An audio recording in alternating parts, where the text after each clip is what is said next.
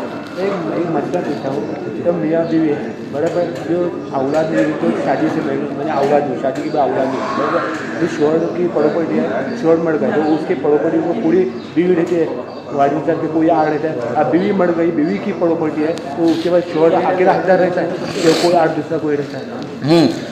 بیوی کو شوہر کی پراپرٹی میں اولاد نہیں ہے تو چوتھا حصہ ملتا ہے، 100 میں 25%۔ پھر وہ اور دوسرا جو ہے دوسرے شوہر کے جو بھائی ہے، بھائی کی اولاد ہے، چچا ہے، چچا کی اولاد ہے، ان کو ملیں گا۔ شوہر کا چچا تھا نا، ایک رہتے شوہر کا بھائی ہوگا، اولاد نہیں نا تو بھائی تو ہوتا ہے تو بھائی کو ملے گا، بھائی نہیں تو بھائی کی اولاد کو، پھر شوہر کا چچا ہوگا، چچا کو، چچا کی اولاد کو، بیوی کا بھی اسی طرح۔ ہاں، بیوی کا آدھا ملے گا شوہر کو، بیوی کا آدھا کس کو ملے گا؟ شوہر کو ملے گا۔ اب آدھا بچ گیا تو آدھا بیوی کی بھائی بہن کو، پورا پراپرٹی نہیں، شوہر کو زیادہ سے زیادہ آدھا ملتا ہے، اولاد نہ ہو تو، اولاد ہو تو چوتھا حصہ، اور بیوی کو زیادہ حصہ چوتھا حصہ ملتا ہے، اور بقیہ پھر اس کے بھائی بہن کو, کم سے کم بیوی کو 12.5 رکھے.